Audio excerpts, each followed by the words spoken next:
Hello students, welcome back. आज हम लोग एक बहुत मज़ेदार टॉपिक लेकर आए हैं, ग्रेविटेशन। वही बचपन वाली कहानी, सेब वाली कहानी, न्यूटन वाली कहानी, है ना। बचपन से हम लोग सुनते आए हैं, बट यहाँ हम लोग कहानी नहीं सुनेंगे, हम लोग देखेंगे कुछ मज़ेदार चीज़ें। कहानी तो हम लोगों ने बचपन में सुन ली है। वही सेब गिरा, ये तो नॉर्मल एक्टिविटी थी, लेकिन न्यूटन साहब ने अपना दिमाग लगाया और बहुत सारी चीज़ें उन्होंने इसके अकॉर्डिंग दे दी हैं। वही चीज़ हम लोग पढ़ने जा रहे हैं। सबसे पहली चीज़ ग्रेविटेशन। तो एक सिंपल सी चीज़ मैं आपको बताऊं, हम लोग पहले नई नई चीज़ें सीखेंगे। व्हाट इज़ ग्रेविटेशन, कि ग्रेविटेशन होता क्या है। तो सिंपल सी चीज़ है, यूनिवर्स में अगर दो मास आपस में रखा हुआ है, बहुत ध्यान से समझिएगा, यूनिवर्स में अगर दो मास रखा हुआ है, वो दोनों आपस में फोर्स लगाते हैं, तो वही क्या होता है, ग्रेविटेशन फोर्स। Gravitation force. तो फिर एक सवाल पैदा होता है, ये ग्रेविटी की ग्रेविटी क्या होती है। क्लास 9 में भी पढ़ते हैं, 11th में भी, कि ग्रेविटी क्या होती है और ग्रेविटेशन क्या होता है। तो ग्रेविटेशन यानी दो मास हैं आपस में अट्रैक्ट कर रहे हैं, तो जो फोर्स लगेगा वो ग्रेविटेशन फोर्स। लेकिन अगर इन्हीं में से कोई एक मास, इन्हीं में से कोई एक मास अगर अर्थ का मास हो जाए, तो अब जो फोर्स लगेगा ग्रेविटेशन फोर्स, वही क्या हो जाएगा, आपका फोर्स ऑफ ग्रेविटी। यानी एक मास अगर अर्थ का हो जाए तो जो ग्रेविटेशन फोर्स लगेगा वही क्या होता है, ग्रेविटी होती है। आइए हम लोग थोड़ा सा देखते हैं और कुछ इंपॉर्टेंट चीज़ें यहाँ पर जानते हैं। ये देखिए आपका सबसे पहला न्यूटन लॉ ऑफ ग्रेविटेशन। तो ये पॉइंट अभी रहने दीजिए, ये थोड़ी देर के बाद हम लोग इस पॉइंट को देखेंगे, फर्स्ट पॉइंट को थोड़ी देर के बाद देखेंगे, ठीक है ना। पहले एक बात देखिए, यहाँ मैंने एक पिद्दू सा मास रखा है m1 और यहाँ एक पिद्दू सा मास रखा है m2। m1 और m2, ठीक है ना, इस आपस में एक फोर्स लगाएंगे। खुद सोचिए, देखो m1 कहेगा भाई तू कहाँ है, खींच रहा है, और m2 भी कहेगा तू कहाँ है, खींच रहा है। तो दोनों आपस में क्या है, ग्रेविटेशन फोर्स लगा रहे हैं, और इनके बीच में क्या है, कुछ डिस्टेंस है। तो ये किसके बराबर होंगे, F, और ये भी किसके बराबर होगा, F के बराबर होगा। अब यहाँ से कुछ चीज़ें सीखते हैं, वेरी इंपॉर्टेंट चीज़। सबसे पहले देखो, इनको इनके सेंटर को जो लाइन ज्वाइन कर रही, इनके सेंटर को जो लाइन ज्वाइन कर रही है, फोर्स जो लग रहा है उसी लाइन पर लग रहा है। तो ऐसा फोर्स जो दोनों के सेंटर के लाइन ज्वाइनिंग के बीच में लगता है, वो होता है आपका सेंट्रल फोर्स। अब सेंट्रल फोर्स क्या होता है, एक अपना फॉलो करता है central force, follow inverse square law. ये आपने पढ़ा होगा कभी, ठीक है ना, पुराने चैप्टर्स में, कि जितने भी सेंट्रल फोर्स होते हैं जो सेंटर के अलॉन्ग लगते हैं, वो फोर्स इनवर्स स्क्वायर लॉ को फॉलो करते हैं, यानी डिस्टेंस के इनवर्सली प्रोपोर्शनल होते हैं स्क्वायर के। पहली चीज। दूसरा पॉइंट क्या है, एफ और एफ सेम है।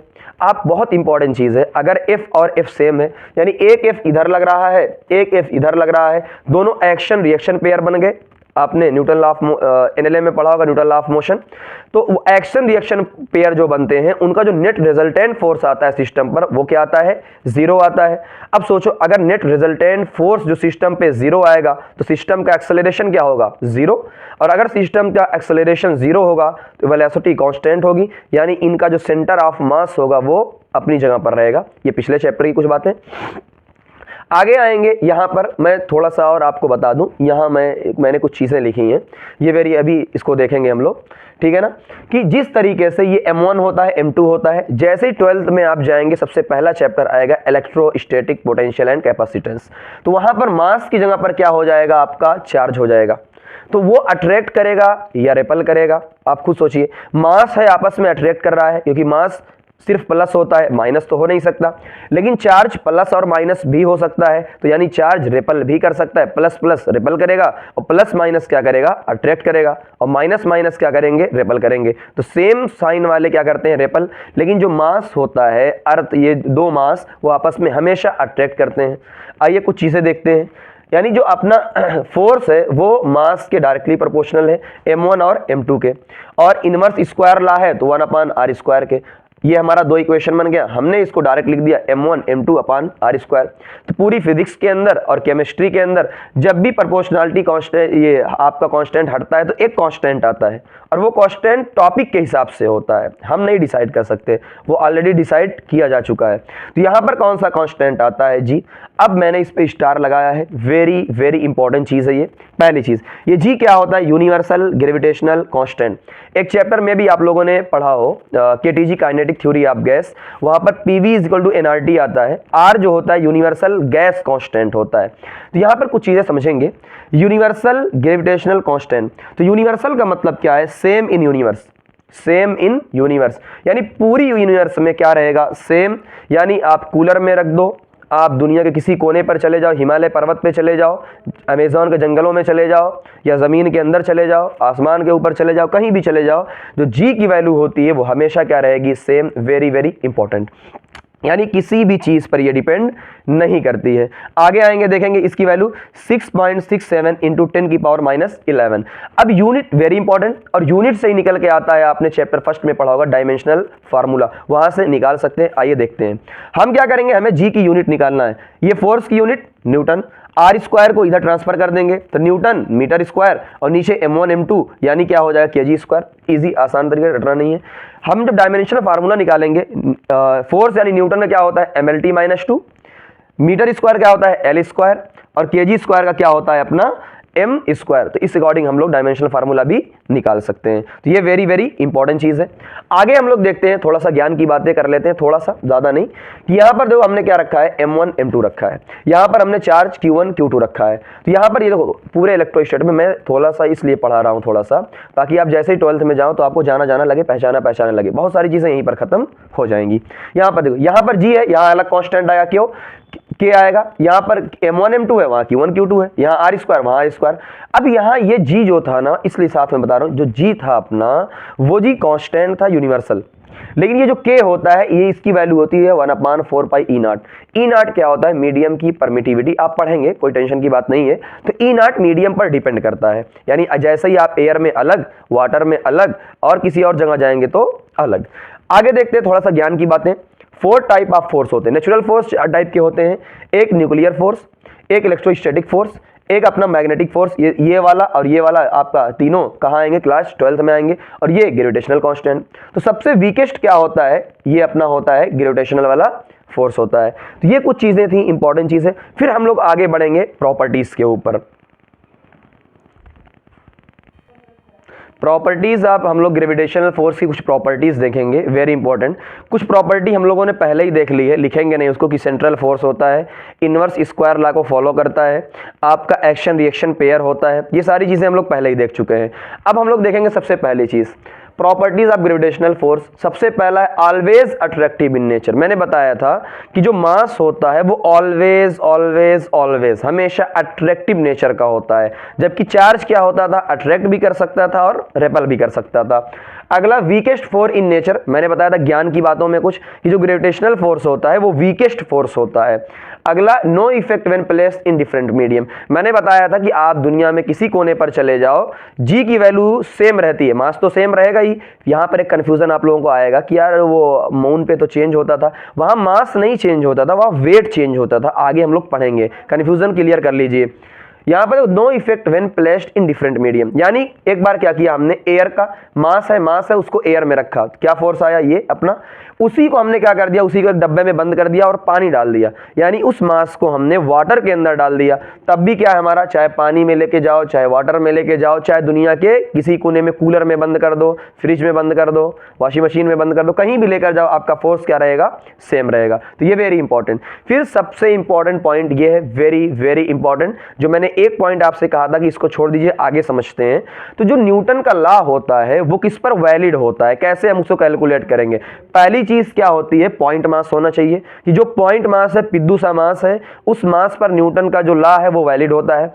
या फिर जो आपका स्फीयर है, मैं पढ़ के सुना देता हूं, for calculating gravitational force all mass of a uniform solid और hollow sphere may be assumed to be concentrated at its center of mass। यानी मैंने क्या कहा कि जो पॉइंट मास है वो पॉइंट मास है, लेकिन अगर कोई हॉलो या सॉलिड स्फीयर हो जो यूनिफॉर्म हो, यूनिफॉर्म यानी यूनिफॉर्म पूरा हो, स्फीयर हो, ठीक है ना, यूनिफॉर्म हो, वो क्या होता है अपना, उसका जो मास हम लोग एज्यूम करेंगे वो उसके सेंटर पे एज्यूम करेंगे। यानी उस पूरे का मास नहीं लेंगे कि कहां पर फैला हुआ है कहां पर नहीं है। हम लोग क्या करेंगे, मान लीजिए इसका m1 मास है, इस पूरे स्फीयर का यूनिफॉर्म स्फीयर है, उस पूरे स्फीयर का मास हम इसके सेंटर ऑफ मास पे यानी इसके सेंटर पर मानेंगे, और इसका जो मास है इसके सेंटर पर मानेंगे। एक क्वेश्चन आएगा वेरी बेस्ट क्वेश्चन में से, कैटेगरी में से आता है, यानी जो अब हम डिस्टेंस लेंगे ना वो इस कोने से इस कोने तक की डिस्टेंस नहीं लेंगे, बल्कि हम मास की जो डिस्टेंस लेंगे इस सेंटर से उस सेंटर तक की डिस्टेंस लेंगे। ये वेरी वेरी इंपॉर्टेंट है, इसको अभी हम लोग क्वेश्चन में यूज करेंगे। आइए आगे चीजें हम लोग देखते हैं।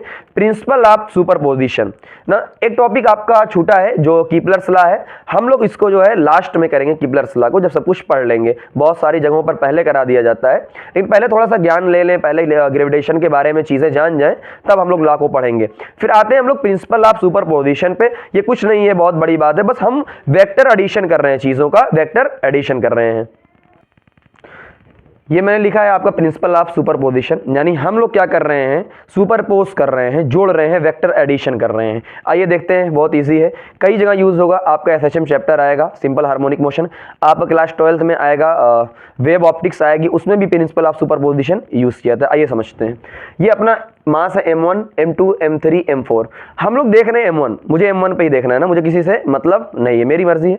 मैं m1 पे फोर्स देख रहा हूँ कैसा लग रहा है, तो m1 पे हम लोग फोर्स देख रहे हैं, यानी ये वाला भी अट्रैक्ट करेगा। मैंने बताया था ऑलवेज अट्रैक्टिव इन नेचर, ये वाला भी F1, ये वाला भी अट्रैक्ट, ये वाला भी अट्रैक्ट। तो हम लोग देखो वैसे अगर फोर्स होता ना डायरेक्ट जोड़ देते, F1, F2, F3 ऐड कर देते, 1 2 3 4 5, बट ये क्या है आपका डायरेक्शन है, तो डायरेक्शन है तो हम लोग क्या करेंगे, वेक्टर एडिशन करेंगे।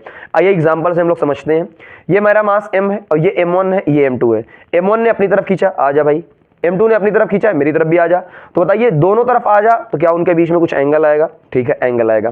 तो F नेट कितना होगा, F1 vector plus F2 vector. ध्यान से समझिएगा चीजों को, फिर हम लोग कुछ अच्छी चीजों की तरफ चलते हैं, वेरी इंपॉर्टेंट। तो F नेट आपने फार्मूला कभी जिंदगी में पढ़ा होगा बचपन से, ये सारी चीजें F1 square plus F2 square plus 2F1 F2 cos theta, यानी दो वेक्टर का जब आप रिजल्टेंट निकालते हैं और उनका जो आप निकालने के बाद उनकी जो वैल्यू निकालते हैं आप लोग मैग्नीट्यूड, तो उसका ये फार्मूला है, वेरी इंपॉर्टेंट। कल फोर्स की जगह कुछ और आ जाएगा, तो नेट फोर्स क्या, F1 का स्क्वायर प्लस F2 का square plus 2F1 F2 cos theta.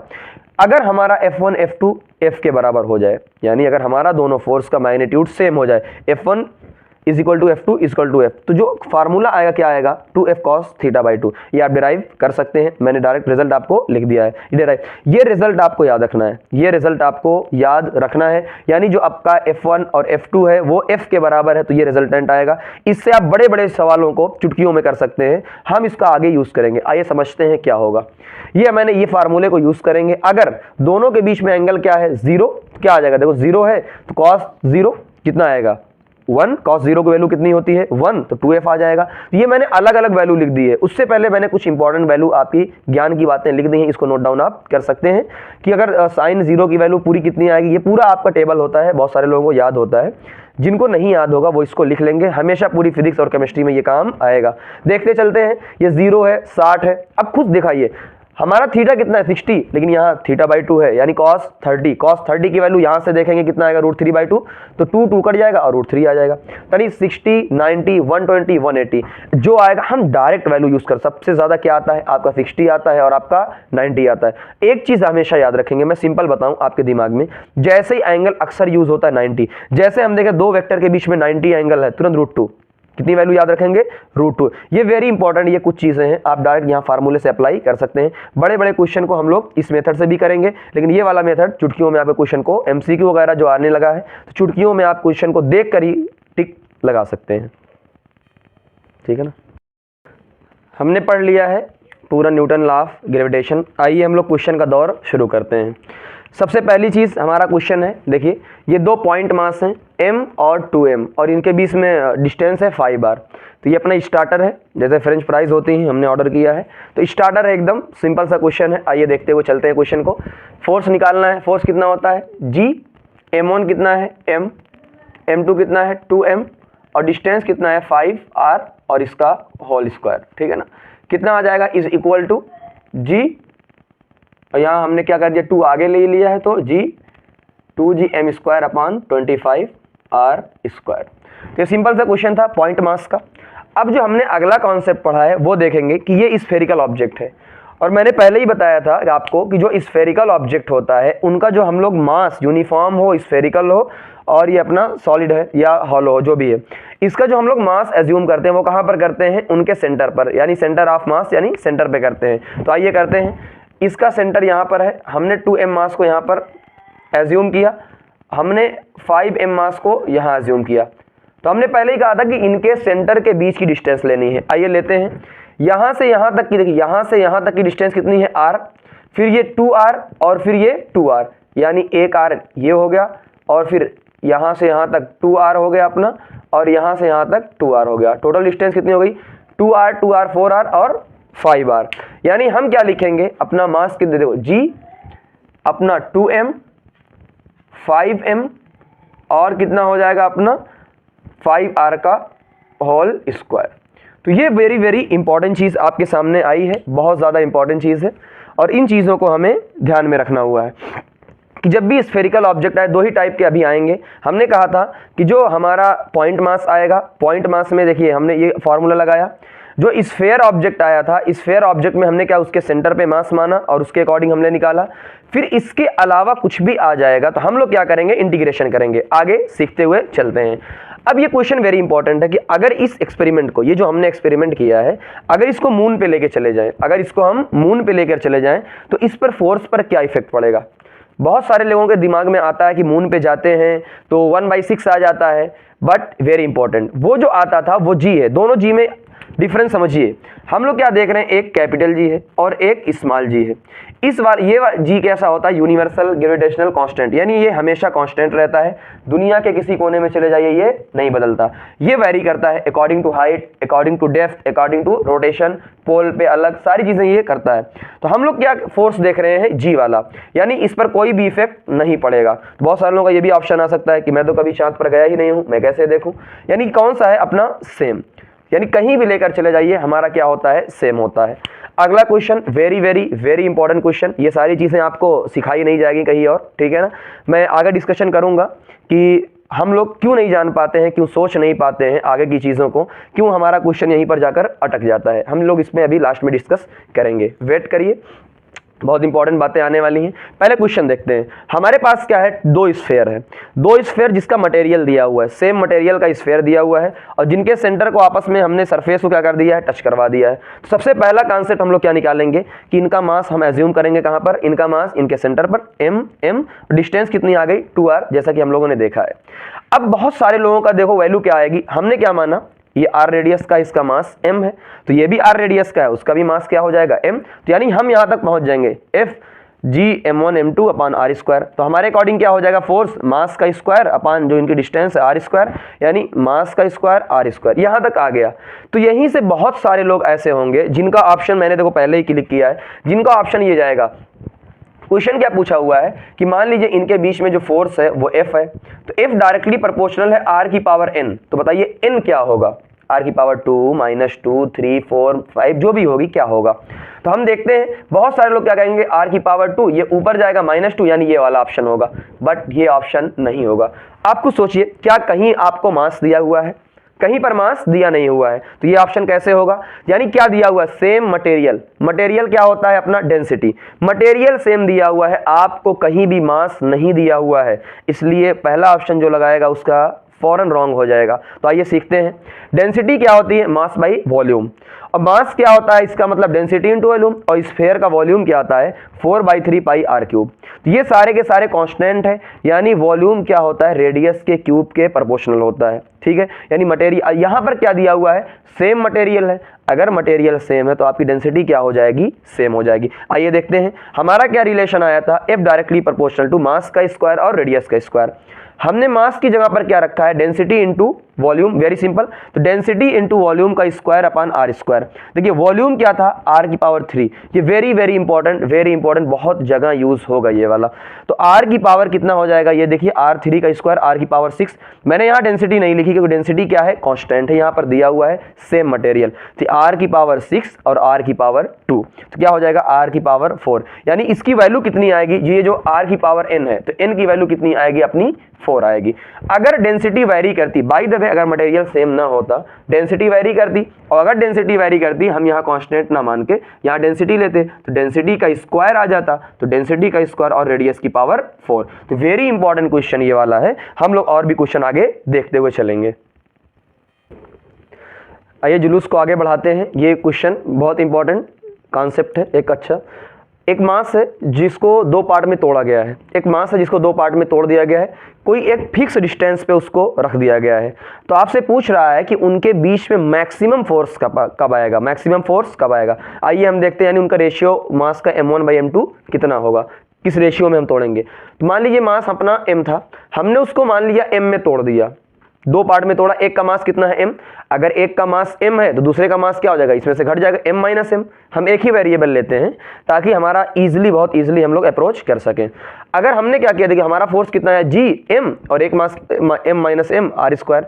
अब देखिए हमें मैक्सिमा और मिनिमा का एक कॉन्सेप्ट बेसिक मैथ में सिखाया जाता है, ठीक है ना, और बाय द वे नहीं सिखाया गया होगा तो मैं बहुत सारे जल्दी कोर्स लेकर आऊँगा इसका, बेसिक मैथ का पूरा आपका डिफरेंशिएशन, इंटीग्रेशन, ग्राफ वगैरह का। अभी आगे बढ़ते हैं हम लोग। तो हमने क्या किया, फोर्स को मैक्सिमम अगर लाना था तो इसको क्या जो है वेरिएबल के रेस्पेक्ट में जीरो करना, डिफरेंशिएट करना है। तो हमने फोर्स को वेरिएबल मास के रेस्पेक्ट में डिफरेंशिएट कर दिया, इज इक्वल टू 0। ये कॉन्सेप्ट आता है। हमने देखो g/r स्क्वायर, यानी जो g है और r स्क्वायर है, ये तो आपका क्या है, कॉन्स्टेंट है, बाहर चला जाएगा। तो मास के रेस्पेक्ट में हम लोग डिफरेंशिएट करने कितना आएगा, ये मास इससे मल्टीप्लाई होगा mm और ये मास फिर इससे मल्टीप्लाई होगा माइनस m स्क्वायर। आइए देखते हैं डिफरेंशिएट करना, अगर जिसको नहीं आता बस हल्का समझते हैं। ये मास कांस्टेंट है, बड़ा वाला मास कांस्टेंट है, तो m की वैल्यू m हो गई। m का कितना आएगा डिफरेंशिएशन 1, कैसे होगा हम लोग एक बार देख लेंगे, ठीक है ना। m का कितना हो जाएगा 1, माइनस का माइनस, पावर आगे आ जाती है 2 और एक पावर माइनस हो जाती है। अगर डिफरेंशिएशन मैं सिंपल कहूँ, देखो इस पर पावर कितना है 1, तो ये 1 आगे आ गया है, 1 आगे आ गया है, और m की पावर 1 मतलब एक घटा दो, 1 माइनस 1। जैसे मैं अगर सिंपल सी बात कहूँ कि मेरे पास है m स्क्वायर और मुझे इसे इसका क्या करना है, अपना डिफरेंशिएशन, यही पावर आगे ले आओ, कितना हो जाएगी 2m। तो और पावर कितनी हो जाएगी, एक पावर इसमें से घटा दो, 2 minus 1 is equal to 2m की पावर 1, यानी 2m हो जाएगा। तो हम लोग कभी देखेंगे, आइए आगे बढ़ते हैं। m स्क्वायर कितना हो गया 2m। अब इसको हम लोग क्या सॉल्व करेंगे तो कितना हो जाएगा, m is equal to m/2, ठीक है ना। यानी हमने जो मास को तोड़ा है आधा आधा तोड़ा है, तो उसका प्रोडक्ट क्या आएगा, मैक्सिमम। यानी आधा आधा अगर तोड़ा, इसका मास m/2 तो इसका मास भी कितना आ जाएगा m/2, यानी रेशियो कितना आएगा m1/m2 का 1:1 आया है। आइए प्रूफ भी कर लेते हैं क्या सच में ऐसा होता है। ये हमारा 10 किलो का मास है, हम इसको तोड़ना सीखते हैं। हमने 1 और 9 में तोड़ा तो 9। अच्छा हम प्रोडक्ट क्यों कर रहे हैं कि जो फोर्स आता है m1 m2, ये प्रोडक्ट आता है, प्रोडक्ट में जो फोर्स आता है इसलिए हम लोग कर रहे हैं। 1 × 9 9, फिर 2 और 8 में तोड़ा 16, 3 और 7 के पार्ट में तोड़ा तो 21, 4 और 6 के पार्ट में तोड़ा 24। लेकिन जब 5 और 5 यानी आधा आधा 1:1 के रेशियो में हमने तोड़ा, देखिए 25 आया। यानी मैक्सिमम फोर्स कब आएगा, जब 1:1 के रेशियो में हम लोग तोड़ेंगे। आइए कुछ आगे की चीज़ों को देखते हैं। ये सारी चीज़ें sum of infinite term in GP, एक होता है एपी अरिथमेटिक प्रोग्रेशन, एक होता है ज्योमेट्रिक वाला। तो सिंपल सी एक चीज़ बहुत ज़्यादा हम लोग नहीं पढ़ेंगे, जितना अपने काम का है हम लोग उतना ही पढ़ते हैं। बहुत सारे चैप्टर में आगे जाके 12th में आपके यूज़ होगा, तो यहाँ पढ़ते हैं, ध्यान से समझिएगा। हमने कुछ नहीं किया है, हमने क्या किया, देखिए ये आपका एक टर्म है जीपी ए आर स्क्वायर। अभी थोड़ा परेशानी, यानी सिंपल मैं क्या कहूँ, एक ऐसा आपका प्रोग्रेशन बना है जिसमें क्या है कॉमन डिफरेंस, देखिए 1 4 और 16 ऐसे बनता चला जाएगा। यानी हम लोग क्या कह रहे हैं, फर्स्ट टर्म को हम लोग क्या कहते हैं ए, और कॉमन डिफरेंस देखिए 1 और 4 में कितना डिफरेंस है 1:4, यानी 4 का फिर 4 और 16 में हमने फिर 4 से मल्टीप्लाई किया, ठीक है ना। तो ए फिर हमने r से मल्टीप्लाई किया, यहाँ भी r से मल्टीप्लाई किया, फिर ऐसे ऐसे इनफाइनाइट की तरफ चले जाते हैं। तो एक फार्मूला आता है, डायरेक्ट MTR कर लो, इसको रट लो फार्मूले को। इनफाइनाइट क्या आता है, a 1 माइनस r। a क्या होता है, जो पहला टर्म आपका होता है, और जो r होता है यानी इन दोनों के बीच में कॉमन डिफरेंस क्या होता है। जैसे यहाँ पर देखिए a और अगले वाले में a और AR में क्या डिफरेंस है, r का डिफरेंस है। किसका डिफरेंस है, देखिए इस वाले में और इसमें r का डिफरेंस है, इस वाले और इसमें भी किसका डिफरेंस है, r का डिफरेंस है। आगे बढ़ते जाएंगे किसका डिफरेंस होगा, r का। जैसे यहाँ पर देखिए 1 और 4 में किसका डिफरेंस है, हमने 4 से मल्टीप्लाई किया है। 4 और 16 में किससे मल्टीप्लाई किया है, हमने 4 से मल्टीप्लाई किया है। ऐसे ही 1 और 1/4 में हमने 1/4 से मल्टीप्लाई किया है। 1/4 और 1/16 में हमने 1/4 से मल्टीप्लाई किया है, तो हमारा ये क्या बन गया है, एक जीपी बन गया है, और जिसका फार्मूला ये आया है। ये कहाँ पर यूज होता है, हर टाइप के चैप्टर में अक्सर यूज होता है, तो आइए देख लेते हैं। नेट फोर्स आपसे पूछा गया है, पार्टिकल कहाँ पर रखा है, ओरिजिन, यानी हमने एक मास है 1 पे, 2 पे, 4 पे, 8 पे ऐसे रखते चले गए हैं, इनफाइनाइट तक चले गए हैं, तो हमसे नेट पर जो ये ओरिजिन पे जो मास रखा हुआ है उस पे हमसे पूछा गया कि नेट फोर्स कितना आएगा। देखिए पहला वाला अट्रैक्ट करेगा F1, दूसरा वाला भी अट्रैक्ट करेगा F2, तीसरा वाला भी अट्रैक्ट करेगा F3 एंड सो ऑन, ऐसे अट्रैक्ट करता हुआ चला जाएगा। तो यानी F1 की वैल्यू कितनी आएगी, डिस्टेंस कितनी, देखो m स्क्वायर अपॉन 1 का स्क्वायर, डिस्टेंस कितनी 1। 2 वाला कितना आएगा, इसमें डिस्टेंस कितनी हो गई 2, तो 2 का स्क्वायर, यहाँ डिस्टेंस कितनी हो गई 4, तो 4 का स्क्वायर। यानी जब हम सबको ऐड करेंगे तो हम क्या करेंगे, m स्क्वायर को कॉमन ले लेंगे, और क्या बचा, यहाँ से क्या बचा 1/1, यहाँ से 1/4, यहाँ से 1/16 एंड सो ऑन। क्या हमारा जीपी बन गया है 1, 1/4, 1/16। तो पहला टर्म क्या है 1, दूसरा टर्म क्या है 1/4, तो हमने फार्मूला लगाया m स्क्वायर 1 4, ये फार्मूला लगाया है, कितना आ गया 4/3 m स्क्वायर। तो ये चीज आपके बहुत ज्यादा यूज आने वाली है। वेरी इंपॉर्टेंट क्वेश्चन ये वाला, आइए देखते हुए हैं। एक ट्रायंगल है जिसकी तीनों वर्टिसेस पे क्या रखा हुआ है, मास m। तो हमें क्या पूछा गया है, find out force exerted on particle at point A, यानी पॉइंट ए पर कितना फोर्स एक्सर्ट करेंगे बाकी लोग। तो आइए देखते हैं, क्या इस मास को ये वाला खींचेगा अपनी तरफ, बिल्कुल खींचेगा। आइए देखते हैं F, ये वाला पार्टिकल भी अपनी तरफ खींचना चाहेगा, तो आओ खींच लो भाई, आपका है। तो F, हमने दोनों फोर्स को सेम क्यों रखा, दोनों फोर्स को हमने सेम क्यों रखा, इसका रीजन देखो, क्या दोनों मास का स्क्वायर m स्क्वायर ये भी सेम है, हाँ m स्क्वायर ये भी सेम है। क्या डिस्टेंस दोनों के बीच सेम है, इसका मतलब क्या आएगा, मास सेम है, डिस्टेंस सेम है, तो फोर्स भी क्या आएगा, सेम आएगा। तो आइए देखते हैं इन दोनों के बीच में एंगल कितना है, अगर साइड सेम है तो 60 डिग्री, तो 60 ये भी आएगा, 60 ये भी आएगा, 60 ये भी आएगा। यानी दो फोर्स हैं अपने, एक फोर्स अपना ये है, एक फोर्स अपना पॉइंट ए पर ये है, दोनों के बीच में एंगल कितना है 60 डिग्री है। क्या हम लोगों ने शुरू ही में पढ़ा था कि जब भी दो फोर्स सेम मैग्नीट्यूड के हों, क्या ये फार्मूला आता था 2f cos θ/2, थीटा कितना है 60, तो cos 60/2 यानी cos 30, और cos 30 की वैल्यू √3/2, यानी 2f √3/2, तो 2 और 2 क्या हो गए, खचाक खचाक, 2 कट गए, कितना आया √3f, और f की वैल्यू कितनी थी gm square upon a square, तो √3f अपनी वैल्यू आ गई। तो कोई भी एंगल दे आप कर सकते हैं। बाकी आपके जो मेथड हैं आप देखिए अपनी बुक्स में, बहुत बड़े बड़े मेथड हैं, पूरी पेज भर जाता है, तो हमारे सिंपल तरीके से इस पे नेट फोर्स हमने निकाल लिया। आइए आगे बढ़ते हैं, इस क्वेश्चन को देखते हुए चलते हैं। हमसे क्या पूछा गया है, find out force on centre. आइए इसका नेमिंग कर देते हैं, वरना मार्केट में कंफ्यूजन बहुत ज़्यादा बढ़ जाएगी। तो हमारी नेमिंग अपनी क्या हो जाएगी पूरी की पूरी, देखिए हमने इसको क्या मान लिया A, इस वाले को हमने मान लिया B, इस वाले को C और इस वाले को D, ताकि मार्केट में कंफ्यूजन ना बढ़े। नेट फोर्स आपको निकालना सेंटर पर, क्या सेंटर पर ये वाला मास अपनी तरफ अट्रैक्ट करेगा, कर लिया, ये वाला मास अपनी तरफ अट्रैक्ट करेगा, उसने भी किया, ये वाला मास अपनी तरफ अट्रैक्ट करेगा, हाँ ये वाला मास अपनी तरफ अट्रैक्ट करेगा, कर लिया। क्योंकि ग्रेविटेशनल फोर्स क्या होता है, ऑलवेज अट्रैक्टिव इन नेचर, तो अट्रैक्ट करेगा, सिंपल सी बात है। तो इसने अट्रैक्ट किया, यानी इस वाले ने अट्रैक्ट किया, इस वाले ने रिपल अट्रैक्ट किया, सॉरी, तो यानी ये वाला इसको कैंसिल कर देगा, ये वाला इसको कैंसिल कर देगा, तो नेट कितना आएगा अपना 0 आएगा। ये सिंपल सा फर्जी सा क्वेश्चन। आते सबसे अच्छे क्वेश्चन में, find out force on particle D, D वाले पार्टिकल पर कितना फोर्स लगेगा, वेरी वेरी इंपॉर्टेंट। आइए देखते हुए चलते हैं कि डी वाले पे कितना लगेगा। क्या इस पॉइंट को पकड़ो, डी वाले को हमने पकड़ा, क्या ये वाला मास अपनी तरफ खींचेगा, हाँ इसने फोर्स लगाया F। क्या ये वाला पार्टिकल अपनी तरफ खींचेगा, इसने फोर्स कितना लगाया F। दोनों फोर्स सेम क्यों है, डिस्टेंस A, इसलिए मैंने दोनों फोर्स को क्या रखा है, सेम रखा है। अब इंपॉर्टेंट चीज है, क्या ये वाला मास भी खींचेगा, हाँ ये वाला मास भी खींचेगा, लेकिन अब हम इसको F नहीं लिख सकते। रीजन क्या है, अब डिस्टेंस बदल गई है, रीजन क्या है, अब डिस्टेंस बदल गई है, इसलिए मैंने इसको क्या लिखा है, F डैश लिखा है, इसको F डैश। आइए देखते हैं F की वैल्यू कितना है, gm स्क्वायर, डिस्टेंस कितना है a स्क्वायर। लेकिन जब हम यहां से यहां तक चलते हैं तो आप लोगों ने पढ़ा होगा इसकी डिस्टेंस कितनी है, √2a होती है, डायगोनल की डिस्टेंस कितनी होती है, √2a, यानी हमारी डिस्टेंस कितनी आएगी, √2a का स्क्वायर, यानी gm square upon 2a square. ये नॉर्मल चीज हो गई। आइए और आगे सॉल्व करते हैं। ये जो अपना फोर्स था F और F, यानी इसका रिजल्टेंट मैंने बताया था जब भी दो फोर्स सेम हो क्या कॉस थीटा बाई 2 लगता है।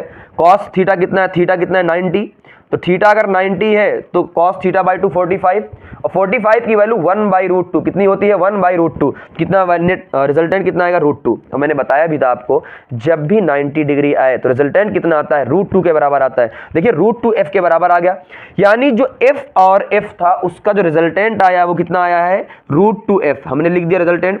एक और फोर्स तो लग रहा था सेंटर की तरफ, देख लीजिए एफ डैश, यानी अब दोनों की डायरेक्शन क्या हो गई है सेम हो गई है, तो एफ नेट क्या हो जाएगा ऐड हो जाएगा, यानी एफ रिजल्टेंट √2 वाला और एफ डैश कितना gm² / 2²। तो हम लोग क्या करेंगे gm² / a² को कॉमन ले लेंगे, √2 + 1/2।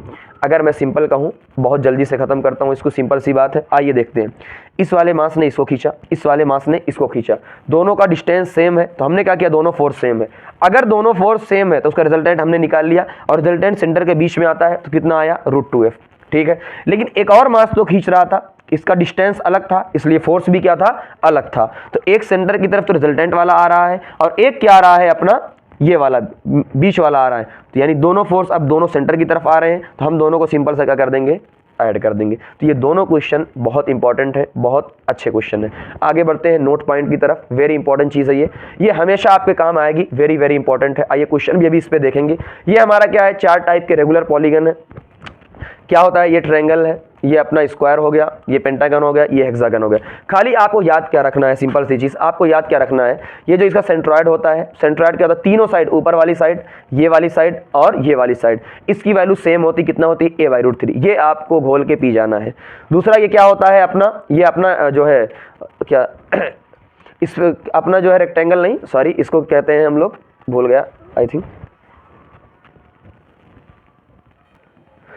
ये हमारा स्क्वायर है और स्क्वायर की चारों साइड क्या है बराबर है, तो हमने सेंटर से डिस्टेंस कितनी ली है a/√2, ठीक है ना a/√2। यही देखो जो मैंने बताया था कि डिस्टेंस क्या होती है डायगोनल वाली, और डायगोनल क्या होगा ध्यान से देखिएगा, अगर ये वाली डिस्टेंस a/√2 है तो पूरी डिस्टेंस यहाँ से कहाँ कितनी है, ये भी a/√2 ये भी a/√2, तो a/√2 × 2 क्या हो जाएगा √2a, तो a/√2 × 2 कितना हो जाएगा √2a। और इसका क्या होता है पेंटागन का 5a/6 और इसकी क्या होती है a, यानी आपको सिंपल मैं कहूँ तो चारों याद कर लीजिए बहुत अच्छे से, a/√3 a/√2 ये दोनों तो आपको आना ही चाहिए, और ये क्या होता है 5a/6 और इसका हेक्सागन का a, ये तो आपको आना ही चाहिए, वेरी इंपॉर्टेंट। हम क्या कह रहे हैं जो सेंटर होता है ये जो रेगुलर पॉलीगन है इनके सेंटर पे जब भी हम लोग क्या निकालेंगे फोर्स निकालेंगे, कितना आएगा 0 आएगा। अभी हम लोगों ने इसको प्रूफ कर भी लिया है कैसे 0 आएगा। आइए इस पर हम लोग क्वेश्चन देखते हैं। आइए क्वेश्चन देखते हैं रेगुलर पॉलीगन का। मैंने पहले ही बताया था जितने भी अपने रेगुलर पॉलीगन होते हैं उनके सेंटर पे क्या आता है 0 आता है।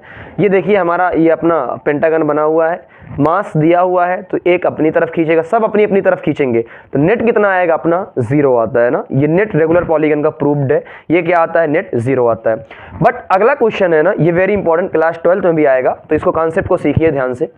यहाँ पर थोड़ा सा आपके साथ खेल हो गया है, आप देखेंगे तो वही सेम क्वेश्चन है, तो आपसे क्या पूछा सेंटर पे, तो आप कहेंगे इस पे तो क्या आएगा 0 आएगा, बट ध्यान दीजिए यहाँ पर कोई मास नहीं है, यहाँ पर कोई मास नहीं है तो अब 0 नहीं आएगा क्योंकि मास है ही नहीं। तो हम लोग क्या करते हैं ना एक चीज क्रिएट करते हैं, अगर यहाँ पर मास नहीं है तो हम मास रख देते हैं। आइए कैसे रखते हैं, देखो अगर हम मास रखेंगे तो फिर तो क्या होगा क्वेश्चन ही चेंज हो गया। तो हम लोग चालाकी करते हैं, हम लोग क्या करते हैं एक अपना क्या रखेंगे +m और एक क्या रखेंगे -m। अब कुछ लोगों का क्वेश्चन होगा कि -m तो पॉसिबल ही नहीं होता कि -m मास हो, तो हमने हाइपोथेटिकल माना है, हमने हाइपोथेटिकल माना है ताकि क्वेश्चन सॉल्व हो सके। तो हमने क्या किया है +m और माइनस, लेकिन नेट अभी भी कितना है, नेट कितना है 0 नेट कितना है 0, बस हमने मान लिया है। तो आप ध्यान से देखिएगा क्या अब इसकी वजह से यानी इस प्लस की वजह से, क्या इस प्लस की वजह से जो अपना नेट आया था वो क्या आया है 0 जैसा ऊपर आया था, यानी अब इस प्लस की वजह से क्या आ गया है 0, तो सिर्फ क्या बचा है -m, क्या बचा है -m।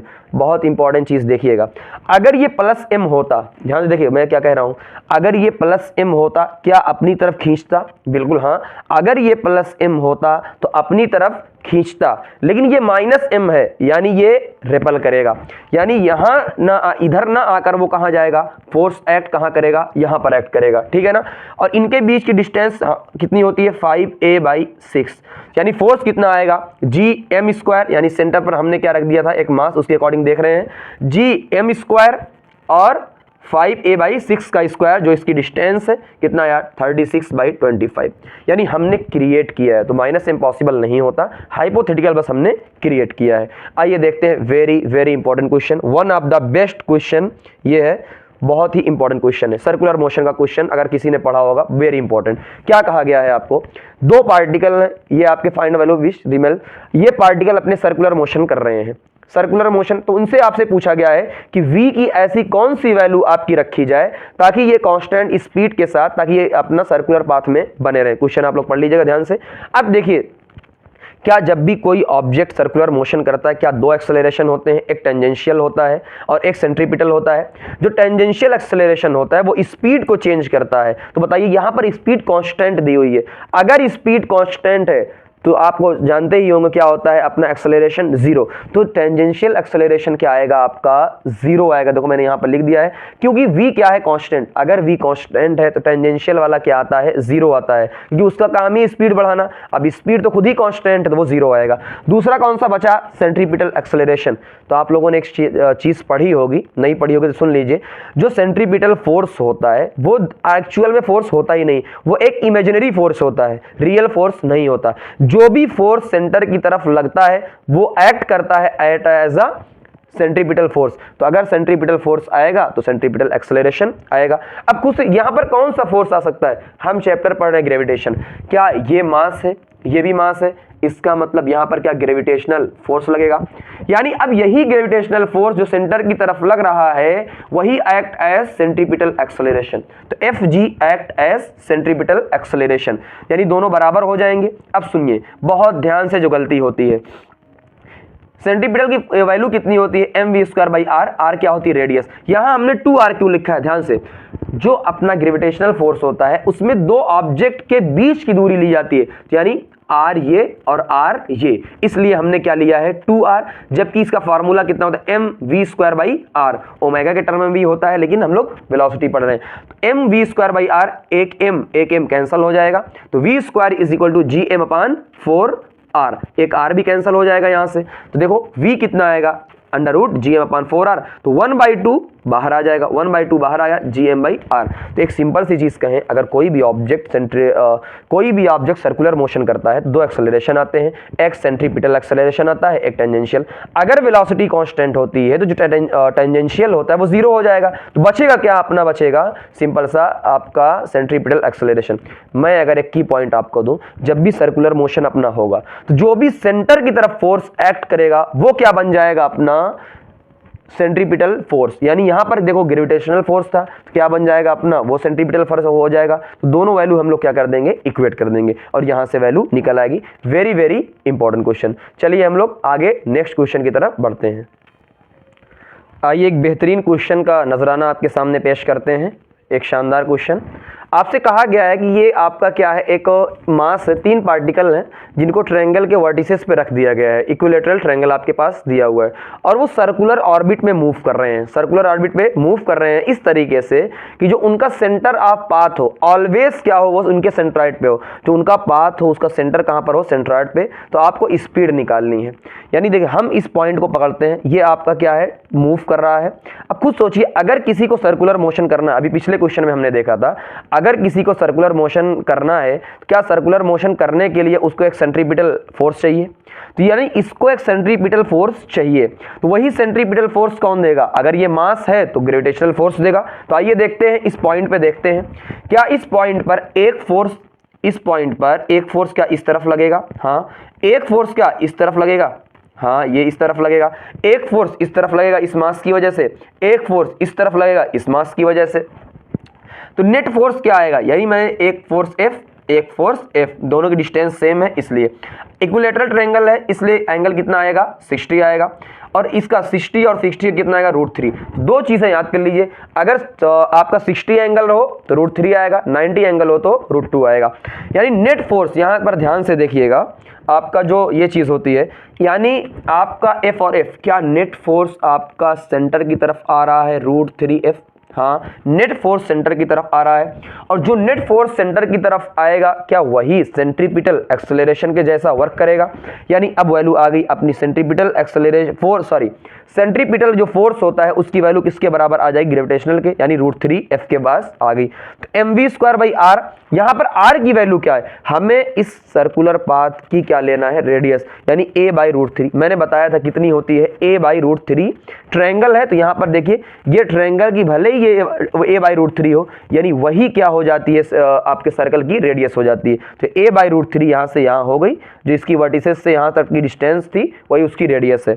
और ये जो आपका a² होता है, r², वो क्या होता है, आपके दो मास के बीच की डिस्टेंस। दो मास के बीच की डिस्टेंस कितनी है, a, तो यहाँ पर a/√3 और यहाँ पर क्या हो जाएगा, a²। देखिए वैल्यू कुछ m कट जाएगा और अपना a कट जाएगा, तो √3, यानी ये √3 ऊपर जाएगा, √3v² is equal to √3 gma। तो √3 और √3 कैंसिल हो जाएगा, क्या बचेगा, gm/a, तो √gm/a। यानी सिंपल सी बात हमें खोजना क्या था, सिंपल सी बात है कि अगर कोई भी सर्कुलर मोशन होगा तो हमारा सेंट्रीपिटल फोर्स किसके बराबर आ जाएगा, जो सेंटर की तरफ फोर्स लगेगा। तो हम ग्रेविटेशन चैप्टर पढ़ रहे हैं तो ग्रेविटेशनल फोर्स लगेगा। आइए और अच्छे क्वेश्चन की तरफ चलते हैं। कुछ इंपॉर्टेंट क्वेश्चन आपके सामने हैं, और वो आपसे 3 स्फीयर दिया हुआ है, आपसे 3 स्फीयर दिया हुआ है और पूछा गया है कि ईच स्फीयर पे कितना फोर्स लगेगा। तो आइए देखते हैं, सबसे पहले हम बना लेते हैं। ये अपना mr है, क्या स्फीयर का जो मास होता है उसके सेंटर पे होता है, हमने बनाया स्फीयर का मास उसके सेंटर पे है, इस स्फीयर का मास उसके सेंटर पे है और इस स्फीयर का मास उसके सेंटर पे है। क्या ये एक ट्रायंगल बनता हुआ नजर आ रहा है, ये एक ट्रायंगल बनता हुआ नजर, किसी एक स्फीयर की बात कर रहा है। क्या इस मास और इस मास के बीच में डिस्टेंस 2r होगी, देखो यहां से यहां तक की r और यहां से यहां तक की r, तो डिस्टेंस कितनी हो जाएगी, वेरी इंपॉर्टेंट, ये डिस्टेंस कितनी हो जाएगी, 2r। आइए फोर्स देखते हैं, क्या एक फोर्स ये अपनी तरफ खींचेगा F, क्या ये अपनी तरफ खींचेगा F। दोनों के बीच में एंगल कितना है, दोनों के बीच में एंगल कितना आएगा, ट्रायंगल है तो एंगल कितना आएगा, और साइड सबकी क्या है, सेम, तो एंगल कितना आ जाएगा, 60। देखो ये भी 2r, ये भी 2r, ये भी 2r, तो जब साइड सेम होती है तो एंगल क्या होता है, सेम, यानी 60 डिग्री। तो f और f यानी 60 डिग्री, कितना आएगा, √3f। इंपॉर्टेंट चीज क्या है, इन दोनों के बीच में डिस्टेंस कितनी है, 2r, तो r नहीं लिखना है, कितना लिखना है, 2r का होल स्क्वायर। वेरी इंपॉर्टेंट ये क्वेश्चन, ये वाला क्वेश्चन सबसे ज्यादा इंपॉर्टेंट है, हमने इसको प्रूफ किया। वेरी वेरी इंपॉर्टेंट ये वाला क्वेश्चन है, इसको देखिएगा, ये आगे आपके कई चैप्टर में आता है, आप 12th में जाओगे तब भी ये चैप्टर आएगा, इक्विलिब्रियम का। आपसे कहा गया है कि आपने m1 मास रखा है, आपने m2 मास रखा है, दोनों के बीच में डिस्टेंस कितनी है, d, और जो ये m वाला मास हमने रखा है इसको कहां पर रखें, m1 से कितनी दूरी पर रखें कि नेट फोर्स कितना आए, 0, यानी इक्विलिब्रियम पे आए। तो इक्विलिब्रियम का मतलब ये होता है कि वो वहीं पर पड़ा रहे, नेट फोर्स कितना आए, 0। तो आइए देखते हैं, क्या अपना सिंपल सा बताइए, ये वाला अपनी तरफ खींचेगा, हाँ F2 लगाएगा। क्या ये वाला अपनी तरफ खींचना चाहेगा, हाँ भाई इसको अपनी तरफ खींचना चाहेगा, लेकिन ये जाना नहीं चाहता, ये इक्विलिब्रियम में रहना चाहता है। तो हम लोग मानेंगे इक्विलिब्रियम का मतलब क्या है, नेट फोर्स, यानी ये इधर खींचने वाला और इधर खींचने वाला क्या हो जाए, बराबर। तो हमसे कहां से पूछा गया है, ध्यान से देखिएगा, यही चीज आपके काम आएगी बाद में। डिस्टेंस कहां से पूछी गई है, m1 से, तो हमने मान लिया ये डिस्टेंस कितनी है इसकी भैया, x।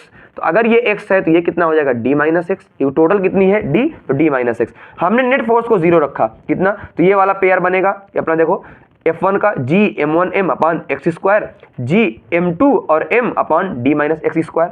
तो आइए देखते हैं, ये कट जाएगा, ये कट जाएगा, g और g कट जाएगा, क्या आएगा, d-x² ऊपर जाएगा, तो d-x² अपान x² m2 अपान m1। तो हमने देखो सबका ये होल स्क्वायर, हमने क्या ले लिया, स्क्वायर, सबका स्क्वायर रूट ले लिया है, स्क्वायर रूट, तो d-x तो कटेगा, d-x, x² का x, तो इनके पास तो कुछ है नहीं तो ये अंडर रूट में आ जाएंगे। अब d-x/x, क्या इसको ऐसे लिखा जा सकता है, बिल्कुल, इसको अगर इतना भी नहीं आता है तो मुश्किल की बात है। तो d/x माइनस x/x, x/x कितना हो जाएगा, 1, देख लो d/x -1, तो ये 1 उस तरफ जाएगा, कितना हो जाएगा, प्लस में आ जाएगा। अगर प्लस में आ जाएगा, क्या एलसीएम लेंगे, है ना, एलसीएम लो अपना, m1 एलसीएम हमने रूट m1 लिया तो कितना आ जाएगा, m1 plus root m2 d/x ना, सिर्फ कैलकुलेशन है। तो x की वैल्यू कितनी आएगी, अंडर रूट m1 d, और नीचे क्या आ जाएगा अब आपका m1 प्लस रूट md। अब एक इंपॉर्टेंट चीज आपको बता रहा हूं, वेरी इंपॉर्टेंट, ये हमने पूरा डिराइव किया है, आपको वैल्यू देगी तो आसान हो जाएगा, वरना एक फार्मूला हमारा जनरेट हो जाता है सिंपल सा। क्या होता है, सेंटर ऑफ मास से भी एक क्वेश्चन कराऊंगा, सेम ऐसे ही सेंटर ऑफ मास पे आता है। यहां पर देखिए वेरी इंपॉर्टेंट चीज है, की पॉइंट में क्या बता रहा हूं, जिससे आपकी डिस्टेंस पूछी हुई है, जिससे आपकी डिस्टेंस पूछी हुई है, क्या m1 से आपकी डिस्टेंस पूछी हुई है, तो डिस्टेंस अगर m1 से पूछी हुई है तो मास भी किसका रखेंगे, m1 का। वेरी इंपॉर्टेंट, मास भी किसका रखेंगे, m1 का, टोटल डिस्टेंस और नीचे दोनों का under root m1 plus m2। यहां तो कोई कंफ्यूजन आपको नहीं होगा, इसमें भी कोई कंफ्यूजन नहीं होगा। सिंपल सी बात क्या होती है, जिससे डिस्टेंस पूछी गई है क्या रखेंगे, वही वाला मास रखेंगे अंडर रूट में। लेकिन जब सेंटर ऑफ मास पे हम लोग आएंगे तो हम लोग क्या देखेंगे, हम लोग मास दूसरा। तो मैं अगला क्वेश्चन वही ले रहा हूं।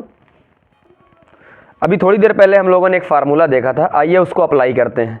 ये आपका अर्थ दिया हुआ है और ये आपका मून दिया हुआ, मून का मास m है और अर्थ का मास 80 टाइम है, 81 टाइम है आपके मून का। ये क्वेश्चन पूरा लिखा हुआ है, मैंने डायरेक्ट फिगर बना दिया कि मून का मास m अगर है तो अर्थ का मास उसका 81 टाइम है। तो आपसे क्या पूछा गया है, फ्रॉम अर्थ डिस्टेंस कहां से पूछी गई है, आप फ्रॉम अर्थ। बहुत सिंपल सी चीज मैंने आपको बताई थी, अगर जिससे पूछा जाए उसी का मास रखते हैं, यानी x हम कहां से पूछा गया, अर्थ से, मास हमने उसका रखा रूट 81, डिस्टेंस टोटल 4 इंटू 10 की पावर 8 और नीचे दोनों का मास अंडर रूट में m प्लस 81। देखिए रूट m कैंसिल हो जाएगा, उसके बाद रूट 81 9 और m यानी 1 और प्लस 9 10, 9/10, यानी सिंपल सा मैंने क्या कहा, जिससे आपको डिस्टेंस पूछी जाए उसका मास ऊपर रहता है। बाकी फॉर्मूला आपको याद ही हो गया होगा। ये वाला क्वेश्चन आपका सेंटर ऑफ मास में आता है, इसमें बस उल्टा होता है, ये आपको m1 दिया हुआ है, ये आपको m2 दिया हुआ है और डिस्टेंस दी हुई है। आपसे पूछा गया है कि आपको बताना है सेंटर ऑफ मास कहां से आएगा, 2 kg वाले की तरफ से। वैसे एक कॉन्सेप्ट पहले ही अगर आप लोगों को पता हो कि सेंटर ऑफ मास हमेशा भारी वाले के पास आता है। तो यानी देखिए अगर इक्वल होता, ऐसे हम सोचें, अगर नॉर्मली हम ऑप्शन वाला हो अगर सोचेंगे, अगर इक्वल होता तो 25 पे आता, आधा आधा, लेकिन चूंकि 8 kg का मास ज्यादा है इसलिए 8 kg वाले की तरफ जाएगा, इसका मतलब 25 से तो बड़ा आएगा। ठीक है ना, ये कॉन्सेप्ट अगर कभी पढ़ेंगे वो चैप्टर। तो हमें क्या करना है, देखो हमारी डिस्टेंस कहां से पूछी हुई है, आपकी m1 से। अगर डिस्टेंस m1 से पूछी हुई है तो डिस्टेंस हम लोग क्या करते हैं, m2 का मास लेते हैं, यानी डिस्टेंस m1 से पूछी गई है, x कहां से है, m1 से, हम लोग मास किसका रखेंगे, m2 का, m2 into total distance l और नीचे m1 प्लस m2। तो आपका क्या होता है, देखिए 8 m2 कितना है, 8 इंटू टोटल डिस्टेंस 50 और नीचे 2 प्लस 8 तो कितना आ गया 40। मैंने कहा था ना 25 से तो ज्यादा आएगा। तो ये सेंटर ऑफ मास का है। ये क्वेश्चन थोड़ा सा सीखने लायक है, आए या ना आए, लेकिन इस क्वेश्चन से आपको बहुत सारी चीजें सीखने को मिलती हैं। आइए हम लोग देखते हैं। पहली चीज देखो, हम लोगों ने कॉन्सेप्ट क्या पढ़ा था, सबसे पहली चीज ध्यान से सुनेंगे, क्या न्यूटन लॉ ऑफ का जो हमने न्यूटन लॉ ऑफ ग्रेविटेशन पढ़ा है, क्या वो पॉइंट मास के लिए था, देखिए पॉइंट मास है। क्या फिर वो स्फेरिकल ऑब्जेक्ट यूनिफॉर्म ऑब्जेक्ट के लिए था, हाँ रॉड भी एक यूनिफॉर्म लेंथ की होती है, मास होता है, डिस्ट्रीब्यूशन यूनिफॉर्म होता है, लेकिन बट हमने वहां देखा था यूनिफॉर्म स्फेयर होना चाहिए था। क्या ये स्फेयर है, नहीं ये स्फेयर नहीं है, यानी न्यूटन लॉ ऑफ ग्रेविटेशन जो हम लोग लगा रहे थे वो वैलिड वो वाला नहीं होगा। तो हम लोग क्या करेंगे, इंटीग्रेशन करेंगे। मैं वहां लिखा हुआ इसलिए वो जो पॉइंट वहां लिखवाया गया था अब उसका यूज होता है। तो ये क्या होता है, हम लोग इंटीग्रेशन करेंगे। आइए देखते हैं हम लोग इंटीग्रेशन करने का क्या तरीका है। हमने क्या कहा कि यहां से लेकर यहां तक हमने कोई एक छोटा सा पिद्दू सा मास, हमें देखो हमें क्या करना है, एक पॉइंट मास चाहिए, तो हमने एक पिद्दू सा इसको मास मान लिया है। और कितना माना है, मान लीजिए इस डिस्टेंस पे है, तो ये डिस्टेंस हमारी क्या है, x है। तो अगर x डिस्टेंस है तो हम इसको क्या लेंगे, dx, ताकि वेरिएबल एक ही रहे।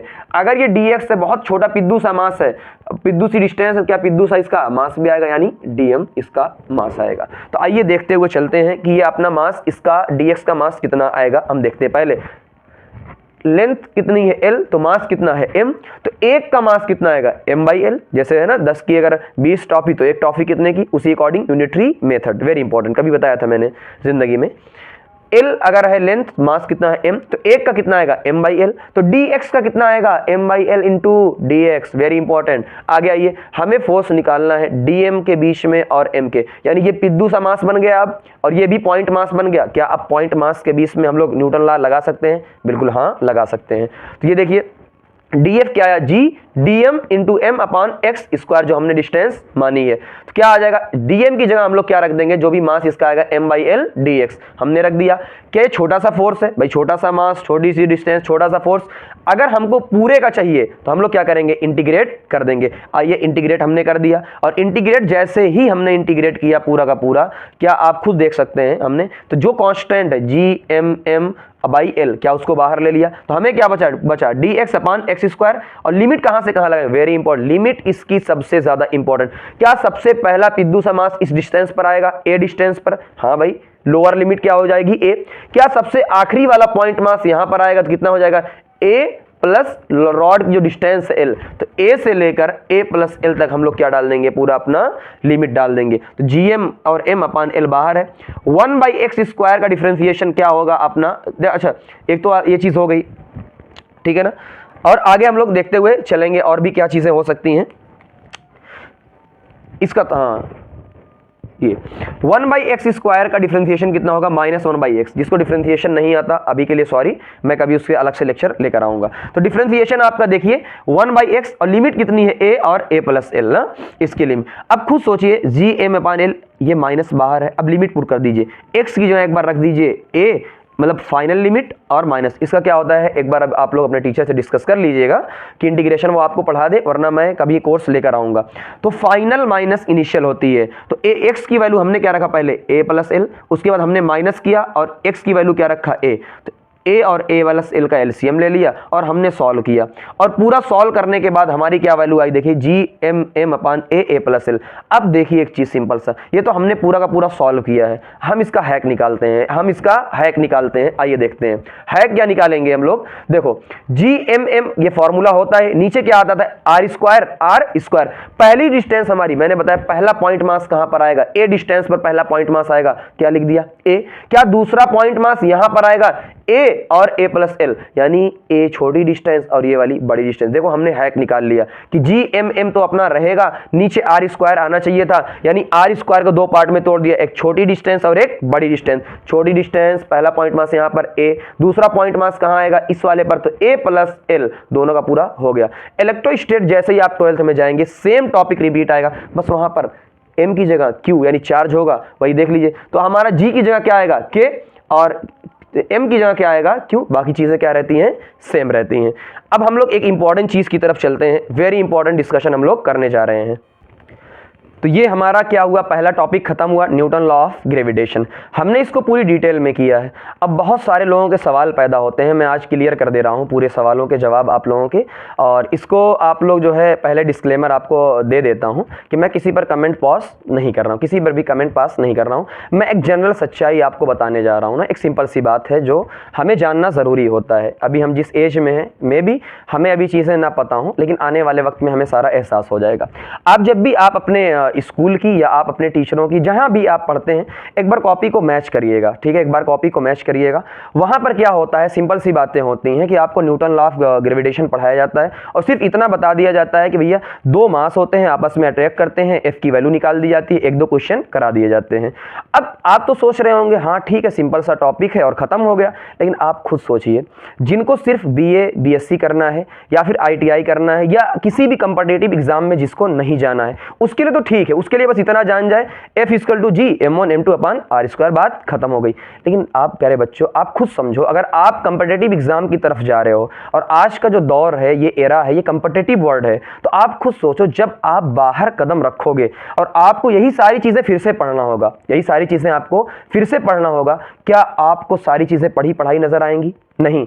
तो आपको मैं कहता हूं, सिंपल सी एक बात है कि मैं ये नहीं कहता कि मैं सबसे बेस्ट पढ़ा रहा हूं, हाँ, लेकिन जिन टीचरों से मैं पढ़कर आया हूं वो इंडिया के सबसे बेस्ट टीचर हैं। एलन कोटा, एन अकेडमी, आकाश, इन सारे टीचरों से मैंने स्टडी की है उनके थ्रू, तो वो एक बेस्ट कंटेंट देते हैं। तो मैं इसलिए कहता हूं कि आप जो अपनी नोट्स को मैच करिएगा, 2 पेज में 2.5 पेज में आपका खत्म हो गया। हम लोग 50 मिनट से सिर्फ Newton law of gravitation, her type की वैरायटी हमने कवर की है, हर एक चीज कवर की है।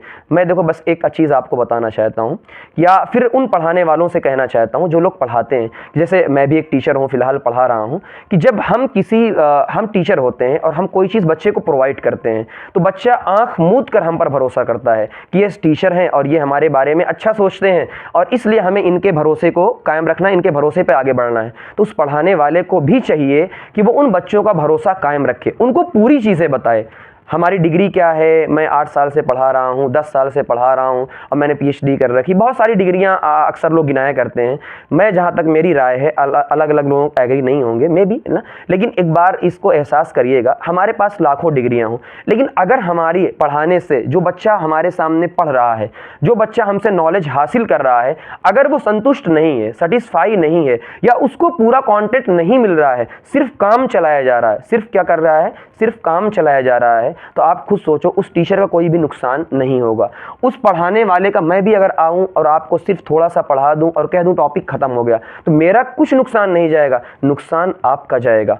ये जो सैकड़ों बच्चे मेरे पीछे जो मेरी वीडियो को देखते हैं, या जो सैकड़ों बच्चे जो है मुझसे फ़ायदा हासिल करना चाहते हैं, मुझ पर भरोसा करते हैं, उनके भरोसे को मैं तोड़ रहा हूं कि मैं कंटेंट नहीं दूंगा। ये सारी चीज़ें हम लोगों के साथ हो चुकी हैं, मैं इसलिए शेयर करता हूं कि आप जब इस कम्पिटिटिव वर्ल्ड में जाएंगे तो आपको क्या लगेगा, मैंने जो चीज़ें पढ़ाई हैं आपको, जब भी आप आगे जाओगे तो ये सारी की सारी चीज़ें क्या होंगी, आपको रिपीट होंगी। तो आपको ये नहीं लगेगा कि यार मैंने नहीं पढ़ा है, मैंने नहीं पढ़ा, तो आपको सारी चीज़ें देखी देखी लगेंगी। तो आपको कम वक्त में बहुत सारे कम्पिटिटिव वर्ल्ड में आपको अपने आप को पैर जमाने का मौका मिल जाएगा।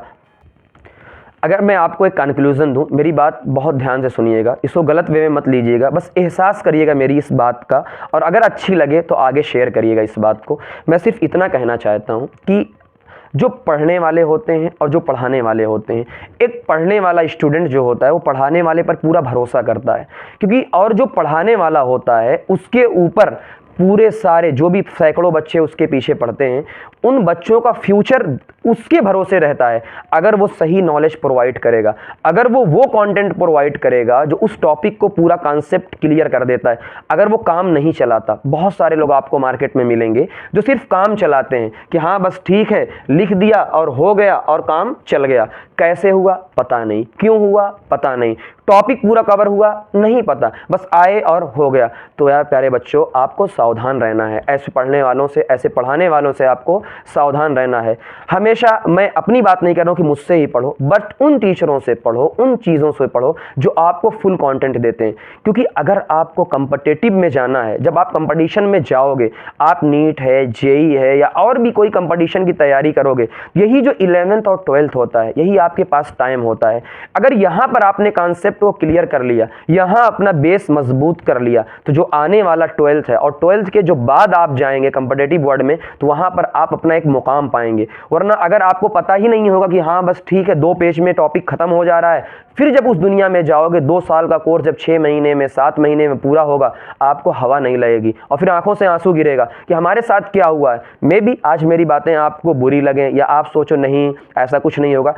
पूरे 2 साल के बाद जब आप 12th पास आउट कर लोगे और कंपटीशन में जाओगे, तब मेरी ये वीडियो अगर बाकी रहेगी तो मेरी ये वीडियो आप फिर से एक बार देखना कि मैं जो चीज़ें शेयर कर रहा हूँ या जो भी चीज़ें, जो भी आपके आसपास लोग हैं जो कंपटीशन की तैयारी कर रहे हैं, उनसे जाकर एक बार पूछना कि अगर हमें सही कंटेंट मिल गया होता, अगर हमें सही चीज़ें, पूरा टॉपिक अगर मिल जाता, तो शायद जितनी मेहनत उनको 12th बाद करनी पड़ रही है वो उतनी करनी ना पड़ती। तो मैं सिंपल सा ये कहना चाहता हूँ कि हमें सही कंटेंट की तरफ जाना है।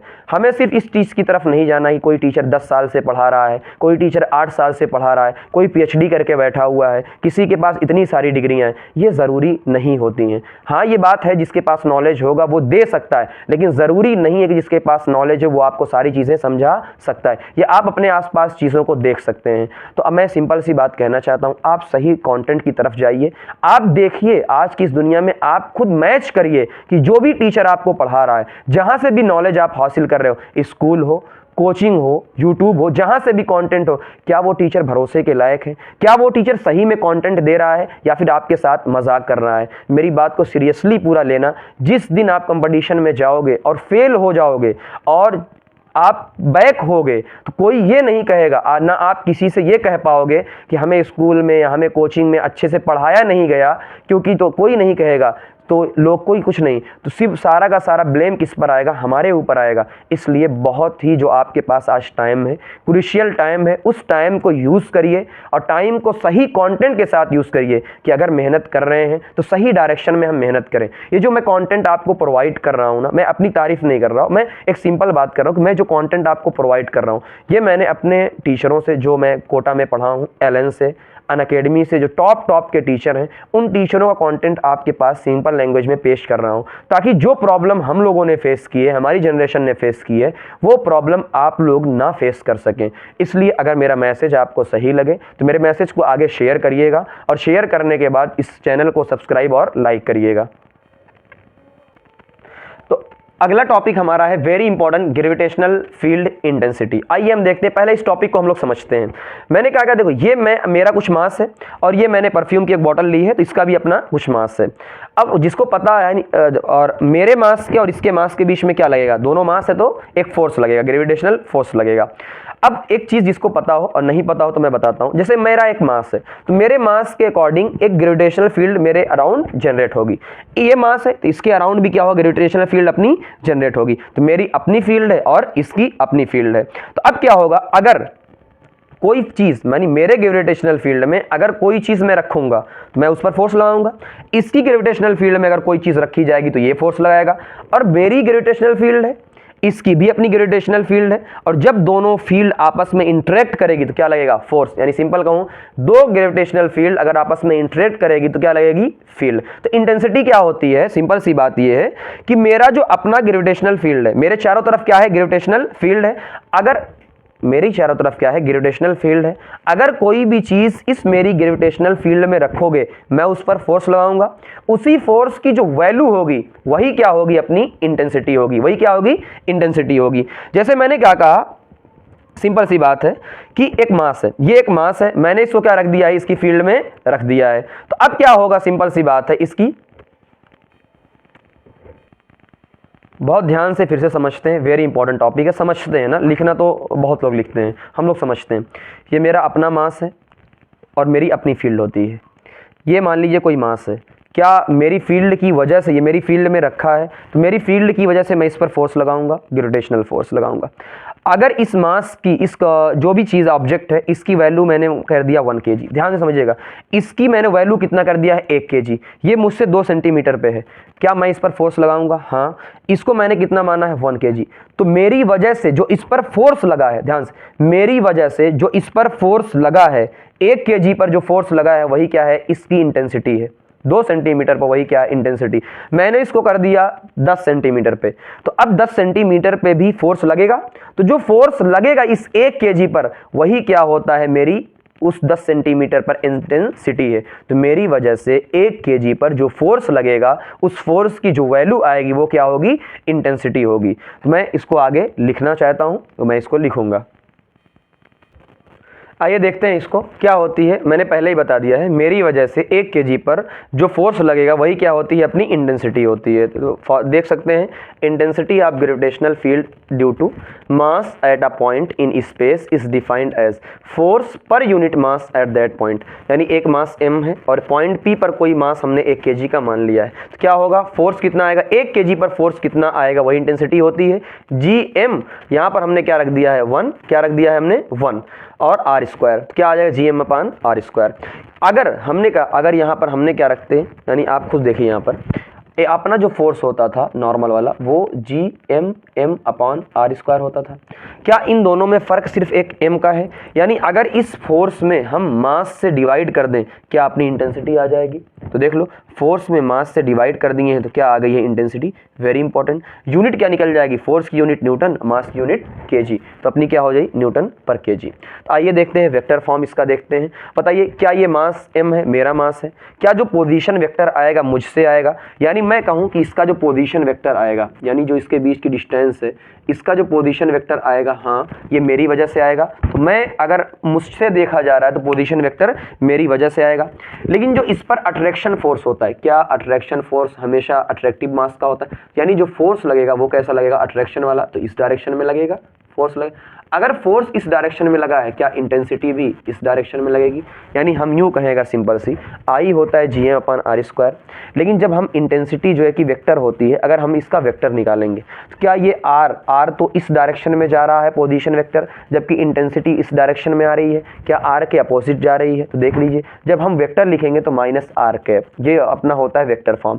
यानी किसी सिंपल चीज़ को अगर वेक्टर बनाना है तो हम r से मल्टीप्लाई कर देते हैं। यानी अगर हम लोग क्या करते हैं, किसी भी चीज़ को याद रखना, जैसे Gm1m2/r² है जो न्यूटन लॉ है, अगर उसको भी वेक्टर फॉर्म बनाना है तो r से क्या कर देना है, हमें मल्टीप्लाई कर देना है, यूनिट वेक्टर से मल्टीप्लाई कर देना है।